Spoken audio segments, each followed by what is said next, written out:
Tudo bem, gente? Boa noite, Deus abençoe a todos.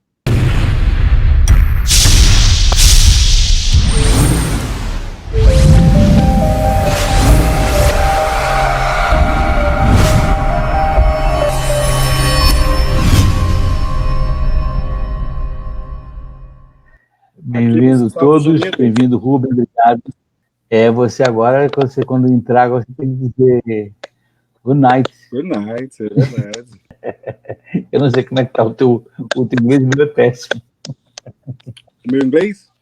O meu é péssimo. O meu é péssimo do péssimo.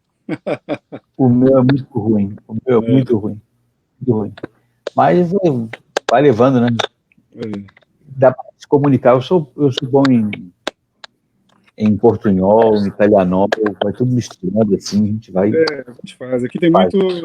A gente fala aqui muito espanhol, a gente ouve muito, né? Aqui em Miami, né? Então, praticamente, eu convivo mais com gente hispânica do que americana, né? Nós temos a companhia da Deise aí com a gente, ó. Deise, que bom. E hoje a gente está voltando às nossas lives, sempre um comentário da coluna para falar com Deus, que estreou há 3 semanas lá na Power Review, e a gente tem tido bastante retorno deles, da turma que tem lido, tem gostado muito, o público tem se agradado muito dos teus textos. E hoje o texto que foi publicado falava sobre satisfação, né? Satisfação, eu trouxe junto o Salmo 23, e a ideia de satisfação é uma ideia bastante interessante, porque a satisfação que a gente lê no contexto bíblico é bem diferente da satisfação que o mundo entende como um sentimento positivo de satisfação, de contentamento, de alegria, né? É bem diferente. O contexto de satisfação no Novo Testamento, ou na Bíblia, ele comporta o quê? O que é que eles chamam de satisfação? O que é satisfatório no contexto bíblico? Bem, eu coloquei o título dessa devocional de O Segredo, né? O Segredo. Tem algumas coisas que são importantes na vida. Talvez as coisas mais importantes são apresentadas, né, na palavra de Deus, né? E na palavra de Deus a gente encontra o segredo de viver bem, né? O apóstolo Paulo fala: tudo posso naquele que me fortalece, né? Eu sei passar todas as coisas, eu descobri o segredo do contentamento, né? Eu posso passar todas as coisas naquele que me fortalece. Quando a gente vê o Salmo 23, a gente percebe bem claro, e aí eu tenho visto muita gente boa, Jansen, falando, aproveitando esse tempo de pandemia, quanto a gente tem, a gente de ouvir muita gente boa, e o pastor Neil Barreto, recentemente, ele disse numa mensagem, não sei se recentemente, mas uma vez que eu vi, que quando o salmista fala e aí a gente está falando do Antigo Testamento, né? Quando o salmista fala de o Senhor é meu pastor e nada me faltará, na realidade ele está dizendo que a gente vai passar por aflições, por dificuldades. O Senhor Jesus Cristo falou exatamente isso, né? E aí ele diz que o salmista, o rei Davi, não estava querendo dizer que a gente não vai faltar aflição na vida da gente, né? Vai faltar, mas com certeza, quando faltar alguma coisa, por exemplo, se faltar um emprego, não vai faltar esperança, não vai faltar confiança, não vai faltar fé, não vai faltar generosidade do outro, a mão estendida, né? Quando faltar paz, a paz exterior, e a gente está vivendo muito isso, principalmente no Brasil, não vai faltar paz interior, né? Quando faltar alguém que a gente tanto ama, quando passarmos por perdas, não vai faltar o abrigo, o consolo, o abraço, né? O refrigério, a força que vem do Senhor. Eu gosto muito disso. Mas eu também gosto da palavra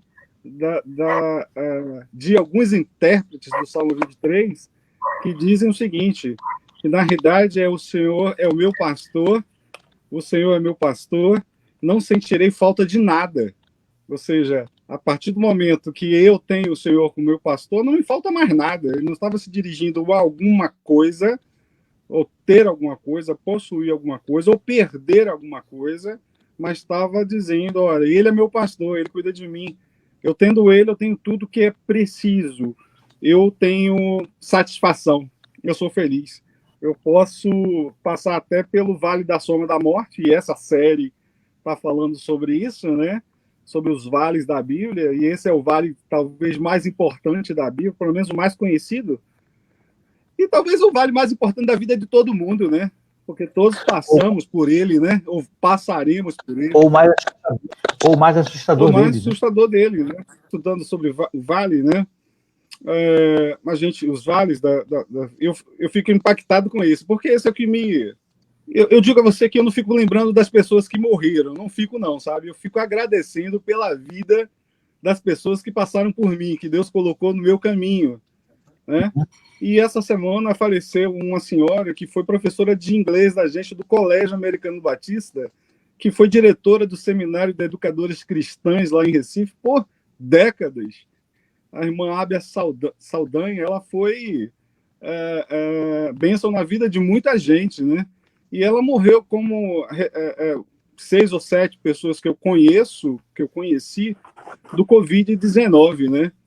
E aí eu disse assim, meu Deus, eu choro, mas eu agradeço a morte, não a morte, né? Mas por ter conhecido a Ábia, né? Pela pessoa tão especial que Deus colocou na minha vida. Mas não é fácil, não é fácil. A lembrança da morte não é algo fácil, né? Aí eu fui para Jeremias, né? O profeta Jeremias 2:6 fala sobre o vale da sombra da morte.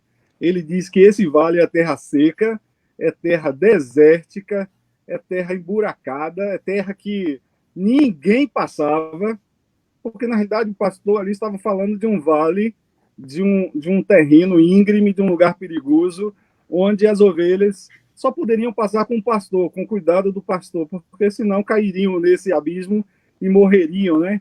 É um lugar, então, de tanto perigo que ninguém habita nesse lugar. Então, tu imagina Deus dizendo o seguinte, olha, no lugar que ninguém vai, que ninguém habita, um lugar mais sedento, mais seco, que não vale a pena passar, que não vale a pena passar, eu estou com você. Eu estou com você. Aí eu vou para Jó. Né? Jó, que aí foi impactante para mim, porque eu entendi o que é o Vale da Sombra da Morte. Em algumas versões de Jó 10:21, Jó 10:21 diz assim, antes que eu vá para o lugar do qual não é possível mais retornar, antes que eu vá para o lugar do qual não é mais possível retornar, para a terra da escuridão e das densas trevas, ou seja, em outras versões, para o vale da sombra da morte.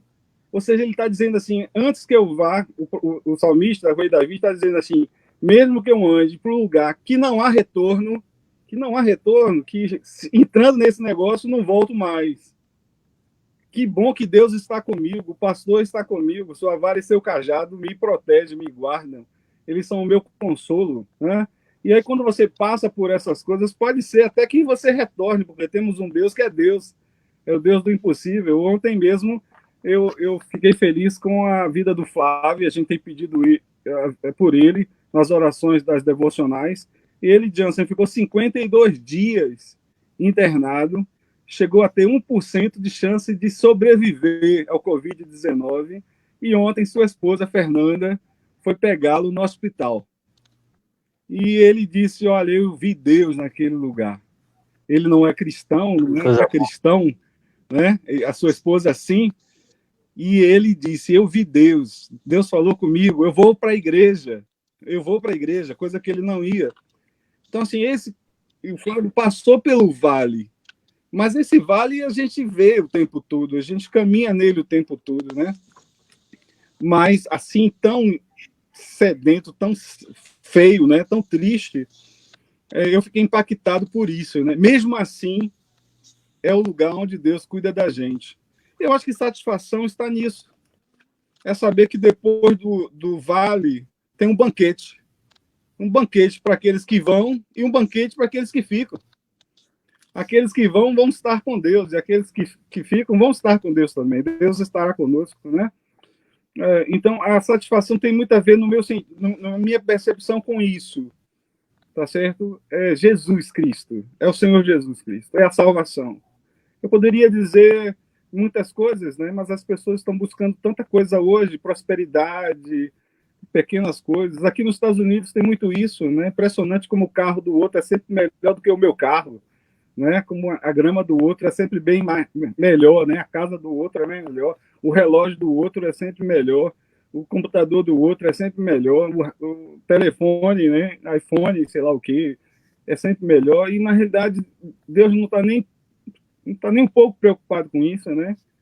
Eu desculpa se eu estou falando muito, mas eu fui impactado esses dias com um cara que é estudioso do hebraico que disse que na interpretação que ele faz da letra, né, da tradução mesmo, né, do hebraico, ele diz que ali, em vez de o Senhor é meu pastor, está dizendo o Senhor é meu amigo íntimo. Eu não sei se você já ouviu isso. É meu amigo íntimo. Eu gostei. Eu vou continuar com o pastor, tá certo? Porque a maioria dos materiais que a gente estuda está lá o pastor, né? Mas eu achei demais, maravilhoso. É meu amigo íntimo. Uma ovelha tem como seu amigo íntimo quem? O pastor. Mas é uma tradução forçada, porque no texto está pastor mesmo. Tá bem forçada porque está falando de ovelha, de vale, de águas, né, que conduz de águas, etc. Mas eu gostei da percepção que ele tem. Eu não sei de onde ele tirou, mas ele explica lá. E eu não sou entendedor de hebraico, que eu gostei muito foi que esse pastor é alguém que é íntimo. Por isso a devocional. Não estou defendendo essa tese, eu estou defendendo que é bonito, que o camarada traz de onde, da raiz da palavra pastor, alguma coisa que para mim é espetacular. O pastor é aquele que é amigo íntimo. Né? Eu já vi que a palavra pastor vem de ternura. É satisfação demais para a gente. Inevitavelmente, o pastor precisa ser íntimo, porque para ele cuidar, estou falando do pastor da ovelha mesmo, sim, ele precisa cuidar, ele precisa conhecer cada ovelha.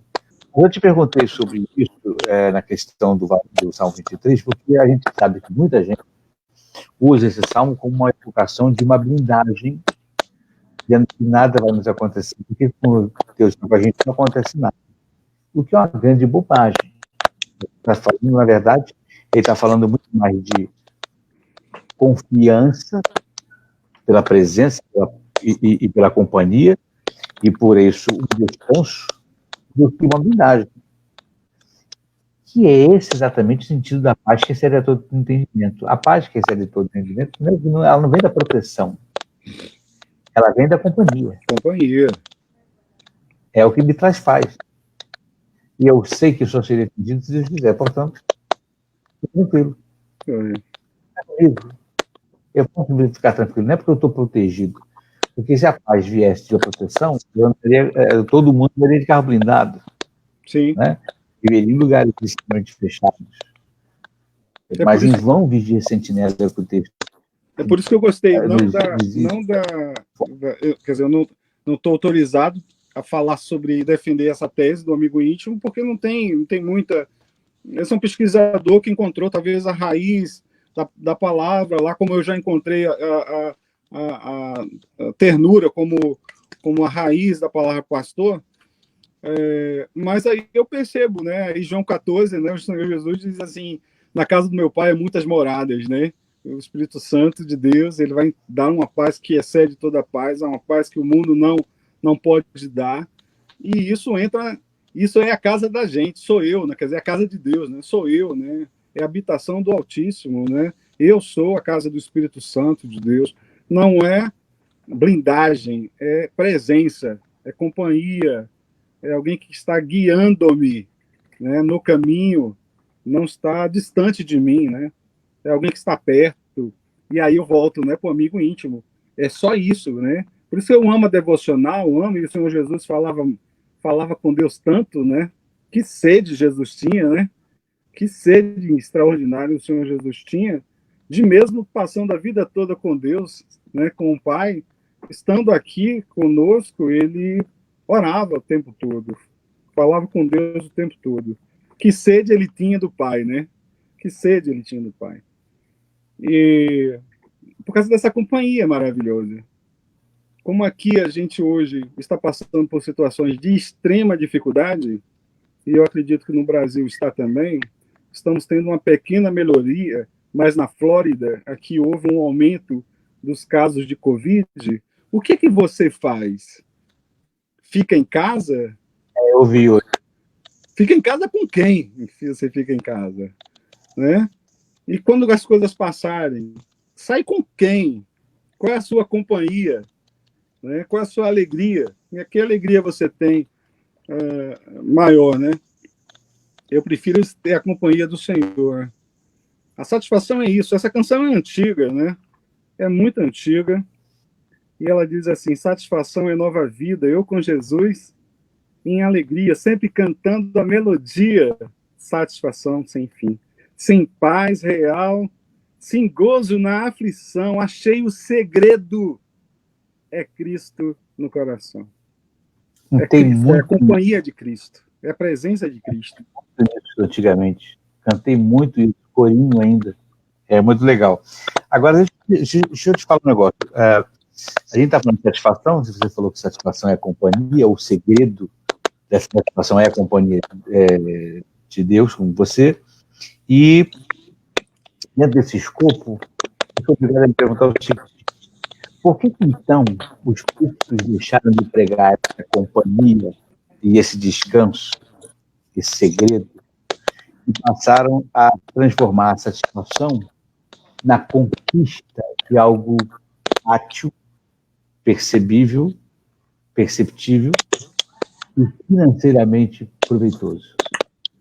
A gente já conversou muito sobre isso, né, nos nossos discipulados, né, e da preocupação até que você já me deu, e eu uso isso muito no meu coração, que eu tenho essa preocupação também no meu coração, e eu sempre trago essa lembrança, até quando a gente vai falar em púlpitos, em outros lugares, é que na realidade há uma necessidade muito grande de satisfazer as pessoas, né? Nós temos buscado muito isso, né? Igrejas cheias e lotadas, e na realidade você usa um termo, por isso que eu estou destacando um termo bem interessante, que é o exército dos perdidos. A igreja tem formado um exército de perdidos, de um Deus que é servo, né? É um Deus que é servo. É muito bom lembrar que ele é pai, ele é pai. E não é um balcão de uma mercearia de luxo, né? É algo muito maior do que isso. E a relação que a gente tem que ter com Deus, que os pastores têm que ter com Deus, talvez não estejam, estão pregando aquilo que vivem, a necessidade de ter, de ser alguma coisa institucionalmente, de se destacarem acima dos demais. E eu tenho ficado apaixonado pelos meus pastores do Centenário. Eu sou da turma do Centenário do Seminário do Sul. São pastores que estão no interior do Brasil, estão nas comunidades do Rio de Janeiro, estão trabalhando com os deficientes, são os anônimos, são os João Batistas, são os caras que estão no deserto, que não estão fazendo nada para satisfazer ninguém, mas somente para honrar o Rei da Glória, o Rei da Glória. Eu tenho ficado impactado e Deus tem me lembrado desses homens anônimos, né, mas que estão no coração de Deus. E precisamos então lembrar disso, que o que Deus está dizendo, que o rei que era rei, que poderia ter tudo o que ele queria, nada satisfazia tanto a ele como a presença de Deus. Nada dava mais valor a ele do que a presença do Senhor. Né? E essa presença é algo real. Tem uma outra música antiga, né? Cristo é real, né? Antiga. Esses hinos não cantam mais, o Jansen, não cantam mais. Porque não são importantes. O importante é você vencer. Fazer o outro vencer. Acreditar que a vitória está dentro da gente, no sentido do nosso esforço, da nossa luta, da nossa luz. Tem uma luz aqui, né? Eu erro aqui. Tem uma luz aqui. Está aqui, mas não está não. Está em Deus, em Cristo Jesus. Né? Mas esses exércitos perdidos existem, né? Infelizmente. e tem produzido muita coisa ruim nesse aspecto, né? Outro dia eu estava conversando com um grande amigo e ele me falou uma frase extremamente interessante. Ele falou assim: o evangelho se tornou um evangelho xamã. Olha a expressão que ele cunhou, que fantástica. Como? Um evangelho xamã. Sim. Completamente místico, voltado única e exclusivamente para a satisfação pessoal, satisfação no sentido de atender a necessidades e a interesses, e a satisfação da companhia, né? Você falou assim, impressionante como Jesus tinha sede de Deus. Ele não tinha sede de Deus, ele era satisfeito em Deus. Ele não tinha sede. Ele já estava abastado. Mas isso fazia parte dele, era a essência dele. A essência dele. Ele vivia essa presença, ele vivia essa essência de presença, né? Quando, na verdade, a gente está procurando usar Deus, fazendo barganhas para obter as coisas que a gente quer, fazendo dele servo, como você bem colocou. Porque essa sede que tem a gente, esse vazio que está na gente, não é preenchido por autoajuda das igrejas ou interpretações que agradam o nosso coração. Antes, pelo contrário, na maioria das vezes, o que Deus fala desagrada o nosso coração enganoso. Confronta a gente. E esses dias, o pastor Adilson Benício, ele pregou sobre 2 Reis 4, e eu estava vendo da Igreja Batista, Igreja Batista Central de São João de Meriti. E ele disse, pregando sobre aquela mulher que perde o filho, e Eliseu ressuscita, e ela sempre está dizendo assim, está tudo muito bem, em todos os momentos está tudo muito bem. A presença de Deus ali naquela hora era algo extraordinário, né? Alguém que conhece a Deus, por isso que eu enfatizo tanto a devocional. Por isso que a gente fez essa devocional. Porque primeiro impacta a minha vida. Palavra de vida. Seu Espírito Santo está conosco, está iluminando a leitura, né? Está mostrando, está trazendo para a gente a palavra e a vontade de Deus. E a gente tem buscado tanta coisa que, fora disso, né, ouvido também, nesses momentos perigosos, ouvido tanta coisa complicada e difícil, e Deus quer que a gente volte. Olha bem, eu sou o seu pastor. Você não tem satisfação nenhuma na vida se não estiver andando, caminhando comigo. E mesmo que você ande no pior lugar da sua vida, eu estarei contigo. Tem um banquete, lembra disso, tem um banquete. E o banquete diz que é preparado por ele. Então, assim, para mim, não tem nada melhor do que isso, né? Esses dias faleceu um amigo de Covid lá de Salvador e ele morreu, e eu conheci ele há muitos anos, ele morreu sem Jesus. Ele morreu sem Jesus. Olha, o impacto na minha vida dessa morte foi muito grande.